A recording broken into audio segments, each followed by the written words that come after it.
আপনাদের চ্যানেল কাল থেকে টুইস্ট করে করে বলছে সোমবার, আমি সোমবার বলিনি, আমি বলেছি সপ্তাহের শুরুতে যে অবস্থা হবে তাতে পিসি ভাইপো বেসামাল হবে। ওয়েট, আজকে রবিবার। গতদিনে বিরোধী দলনেতা শুভেন্দু অধিকারীর করা মন্তব্য নিয়ে এই মুহূর্তে তুমুল হট্টগোল রাজ্য রাজনীতিতে। এমনকি রাজ্যের মাননীয় মুখ্যমন্ত্রী পর্যন্ত প্রভাবিত হয়ে গিয়েছেন শুভেন্দু অধিকারীর ওই বক্তব্যে, যেখানে শুভেন্দুবাবু বলেছিলেন যে এই সপ্তাহে রাজনৈতিক বোমা পড়তে চলেছে, যা নিয়ে বেসামাল হয়ে পড়বে তৃণমূল। এবং এই বক্তব্য এতটাই প্রভাবিত করেছে তৃণমূল কংগ্রেসকে যে রাজ্যের মাননীয় মুখ্যমন্ত্রীকে গতদিনে বালুরঘাটের দুটো জনসভা থেকে একাধিকবার এই প্রসঙ্গে বিভিন্ন রকমের বক্তব্য রাখতে শোনা গেল। কোথাও তিনি বলেছেন যে তোরা যদি বোমা ফাটাস আমরাও বোমা ফাটাতে পারি। অন্যদিকে আবার তিনি ব্যাপারটিকে কিছুটা ইমোশনালি দেখে বোঝানোর চেষ্টা করেছেন ওরা বোমা ফাটাতে বলতে আসলে আমাকে আর অভিষেককে মেরে ফেলার চক্রান্তও করতে পারে। কাকে কখন খুন করা হবে বলছি আমি বোমা ফাটাবো, বোমাটা কি মেরে ফেলার বোম? সাহস থাকলে আজই বলো।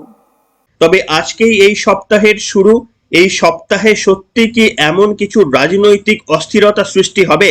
বিরোধী দলনেতা শুভেন্দু অধিকারীর বক্তব্য কি সত্যি সত্যি মিলে যাবে? সেই সম্পর্কে কিছু আলোকপাত করব আজকের পর্বে। নমস্কার, welcome to simple as ABC. আপনাদের সকলকে স্বাগত জানিয়ে শুরু করছি আজকের বিশেষ খবর।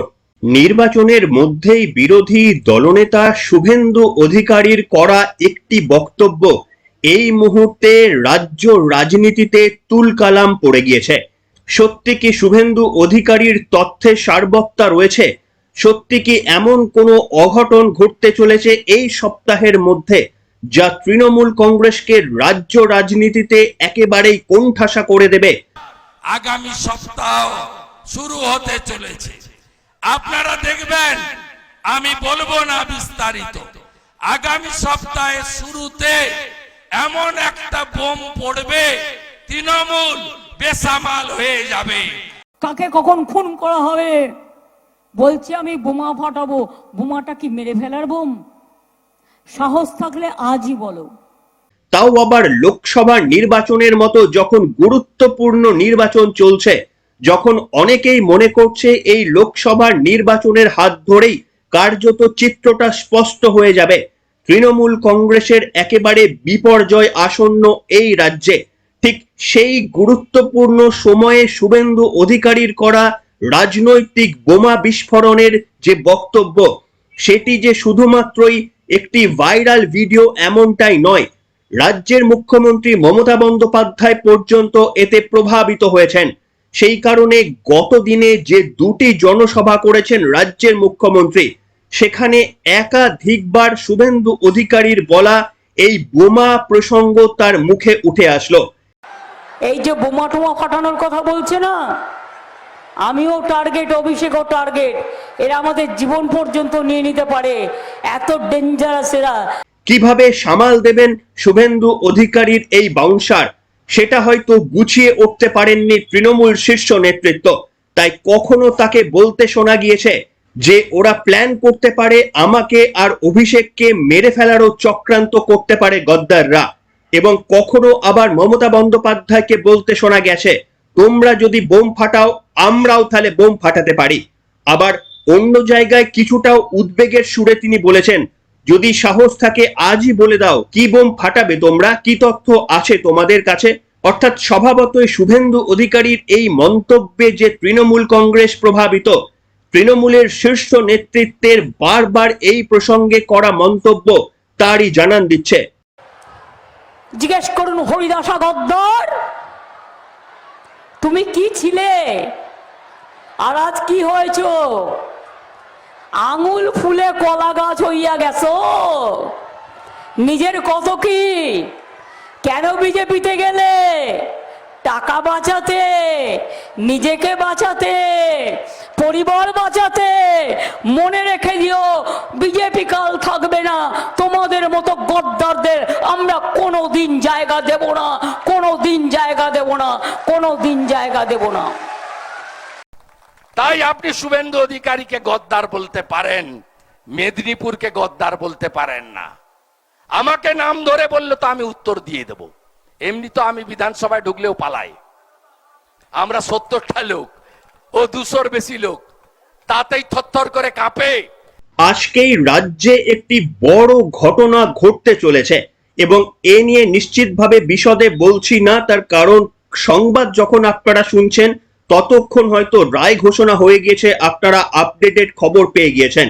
কিন্তু তাও 25,000 চাকরি প্রার্থীর ভবিষ্যৎ কি, এটা যেমন শুধুমাত্রই চাকরি প্রার্থীদের জীবন বা তাদের ভবিষ্যৎ ঠিক করবে না, এই রাজ্যে তৃণমূল কংগ্রেসের ভবিষ্যৎ কার্যত ঠিক করে দিতে পারে কলকাতা হাইকোর্টের এই রায়। তৃণমূল কংগ্রেসের আমলে যে দুটি অর্থনৈতিক বিপর্যয় কার্যত শুধু রাজ্য নয় তৃণমূল কংগ্রেসেরও মাথা ব্যথার কারণ হয়েছে, তার মধ্যে প্রথমটি যদি চিট ফান্ড হয়, দ্বিতীয়টি অবশ্যই নিয়োগ দুর্নীতি। কিন্তু চিট ফান্ড যখন প্রকাশ্যে এসেছিল তখন তৃণমূল কংগ্রেস জনপ্রিয়তার শীর্ষে, তাই রাজ্য জুড়ে এত বড় কাণ্ড ঘটে যাওয়ার ফলেও তৃণমূল কংগ্রেসের ভোটে এর কোনো প্রভাব পড়েনি। সাধারণ মানুষের টাকা লোটপাট হয়ে যাওয়ার পরেও বারবার তৃণমূল কংগ্রেসেই আস্থা রেখেছে পশ্চিমবঙ্গের সাধারণ মানুষ। কিন্তু এবারের পরিস্থিতিটা অনেকটাই আলাদা। শুধুমাত্রই রাজনৈতিক অভিযোগ নয়, তৃণমূলের একদা সেকেন্ড ইন কমান্ড পার্থ চট্টোপাধ্যায়ের বান্ধবীর বাড়ি থেকে উদ্ধার হওয়া রাশিকৃত টাকা এবং সোনাদানা প্রথমবারের জন্য মানুষকে কিছুটা হলেও বিশ্বাস করতে শিখিয়েছিল যে বিরোধীদের অভিযোগ সর্বৈব মিথ্যে নয়, সর্বৈব এগুলো রাজনৈতিক প্রচার নয়।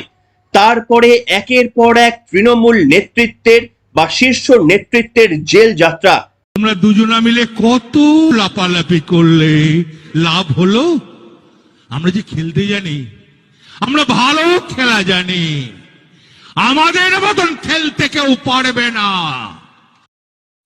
একদা বীরভূমের বেতাজ বাদশাহ অনুব্রত মণ্ডল থেকে শেখ শাহজাহান কিংবা জ্যোতিপ্রিয় মল্লিক, যারা সকলেই এক সময় হুঙ্কার দিতেন, বলতেন যে 2 পয়সার দুর্নীতির সঙ্গে তারা জড়িত নয়।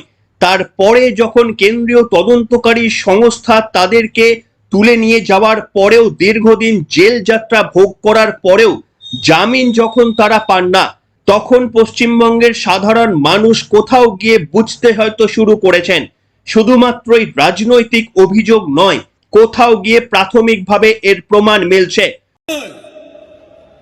হয়েছে এরা কুকর্ম কিছু করে এসছেন, কিছু পয়সা কড়ি করেছেন মনে হয় কোথা থেকে। লোকে খেতে কত লাগে ভাই, হায়েস্ট কত লাগতে পারে?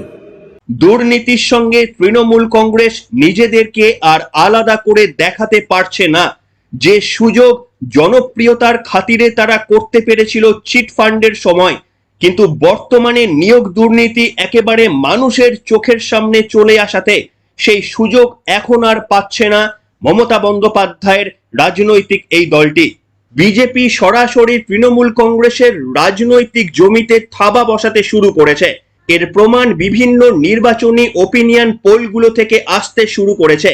তারই মধ্যে সন্দেশখালী এবং নিয়োগ দুর্নীতির মতো এত বড় মাপের একটি দুর্নীতি তৃণমূল কংগ্রেসের অস্তিত্বকে টিকিয়ে রাখবে কিনা তারই যেন পরীক্ষা এই সপ্তাহে।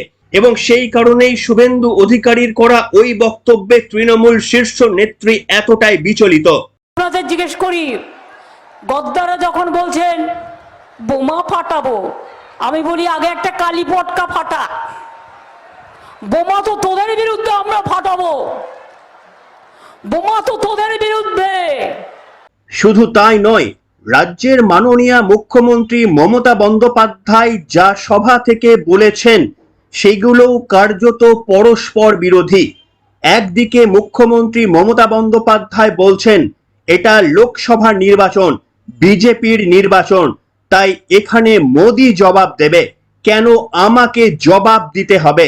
কিন্তু তার পরক্ষণে রাজ্যের মুখ্যমন্ত্রী ক্রমাগত বিরোধী দলনেতা শুভেন্দু অধিকারীকে একেবারেই ব্যক্তিগতভাবে আক্রমণ করে গেলেন।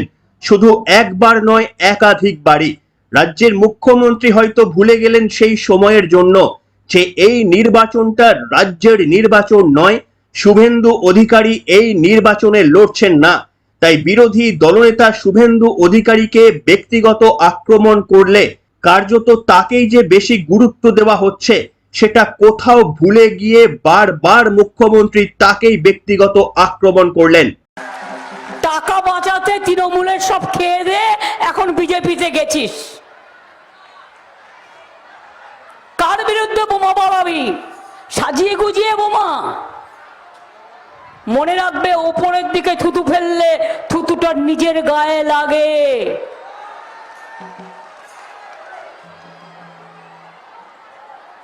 বোমা ফাটালে জবাবটা হবে কালি পটকা দিয়ে, কারণ গুরুত্ব তোমাদের আমরা দিই না। তোমরা মিথ্যে কথা বলো, তোমরা মিথ্যে কথা টিভিকে দিয়ে বলো, তোমরা মিথ্যে কথা বলে সোশ্যাল নেটওয়ার্কে দাঙ্গা করাও। লোকসভার নির্বাচন চলাকালীন যেখানে প্রধানমন্ত্রী নরেন্দ্র মোদী, অমিত শাহ, জেপি নাড্ডা কিংবা রাজনাথ সিংদের চরম সমালোচনার কথা উঠে আসারই এক্সপেকটেশন ছিল মুখ্যমন্ত্রী মমতা বন্দ্যোপাধ্যায়ের কাছে, সেখানে নিয়ম করে কেন বিরোধী দলনেতাকে আক্রমণ করছেন রাজ্যের স্বয়ং মুখ্যমন্ত্রী মমতা বন্দ্যোপাধ্যায়? এবং কোনো পঞ্চায়েত বা বিধানসভার নির্বাচন নয়, লোকসভার নির্বাচনে তৃণমূলের টার্গেট যদি শুভেন্দু অধিকারী হয়, তাহলে নিশ্চিতভাবে শুভেন্দু অধিকারী আতঙ্কে যে ভুগছে তৃণমূল কংগ্রেস, সেটা স্বয়ং মুখ্যমন্ত্রী মমতা বন্দ্যোপাধ্যায়ের করা একাধিক আক্রমণে কিন্তু তা স্পষ্ট হয়ে যাচ্ছে। জিজ্ঞেস করুন হরিদাসা গদ্দর, তুমি কি ছিলে আর আজ কি হয়েছ? আঙুল ফুলে কলা গাছ হইয়া গেছো। নিজের কত কি, কেন বিজেপিতে গেলে? টাকা বাঁচাতে, নিজেকে বাঁচাতে, পরিবার বাঁচাতে।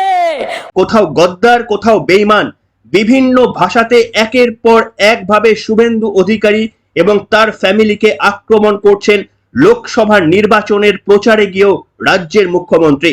তাহলে কি শুভেন্দু অধিকারীর করা ওই মন্তব্য যে রাজ্যে রাজনৈতিক বোমা বিস্ফোরণ হবে, মমতা বন্দ্যোপাধ্যায়কেও কি টলিয়ে দিয়েছে? তবে পাল্টা জবাব দিতেও ছাড়েননি বিরোধী দলনেতা শুভেন্দু অধিকারী। তমলুকের জনসভা থেকে তিনিও রাজ্যের মাননীয় মুখ্যমন্ত্রীর উদ্দেশ্যে ছুড়ে দিলেন তীব্র কটাক্ষ। কেন মুখ্যমন্ত্রী সব থেকে বড় গদ্দার দিলেন তারও তথ্য। কংগ্রেস আমলে প্রথমবারের জন্য রাজীব গান্ধীকে ছুরি মেরেছিলেন, তারপরে বাজপেয়ী সভায় অটল বিহারী বাজপেয়ী এবং লালকৃষ্ণ আদবানি যেভাবে মমতা বন্দ্যোপাধ্যায়ের রাজনৈতিক পরিচয় গোটা দেশের সামনে তুলে ধরেছিলেন, সেটাকেও অস্বীকার করে 2001 সালে বিজেপির সঙ্গে গদ্দারি করেছিলেন মুখ্যমন্ত্রী মমতা বন্দ্যোপাধ্যায় বলে জনসভা থেকে জানিয়েছেন শুভেন্দু অধিকারী।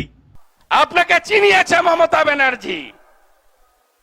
আপনি 98 সালে দল গঠনের পরে রাস্তায় ঘুরছিলেন ফাউ ফাউ করে। ভারত রত্ন প্রয়াত প্রাক্তন প্রধানমন্ত্রী অটল বিহারী বাজপেয়ী আপনাকে আশ্রয় দিয়েছিল, তাই আপনার পরিচিতি এবং ব্যাপ্তি। আপনি প্রথম রাজীব গান্ধীর পিঠে ছুরি মেরেছেন, পরে 2001-এ অটলজির সঙ্গে বেইমানি করেছেন। গোটা ভারতে কেন পৃথিবীতে এত বড় গদ্দার দুটো নেই যেটা মমতা ব্যানার্জি করেছেন।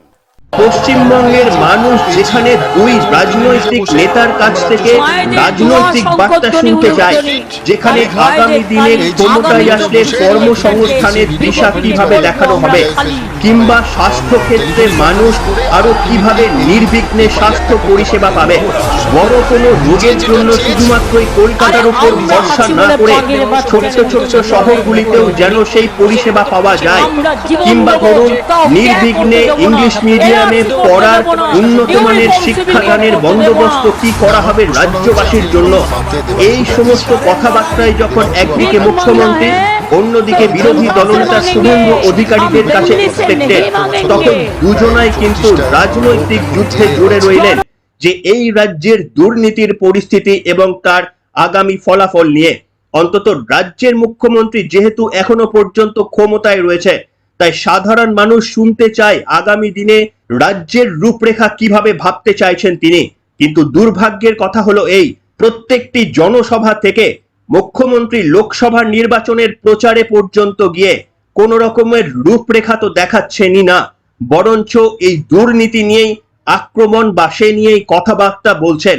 কার্যত যেন স্পষ্ট হয়ে যাচ্ছে সামনে আমাদের শুধুমাত্রই স্বপ্নহীনতা অপেক্ষা করছে। আপনারা কি চান? সত্যি সত্যি কি এই দুর্নীতি প্রকাশ্যে আসুক? যদি এই রাজ্য সরকার কোনোভাবে জড়িত থাকে তাহলে নিশ্চিতভাবে তাদের সেই ফল ভুগতে হবে বলে আপনারা মনে করছেন?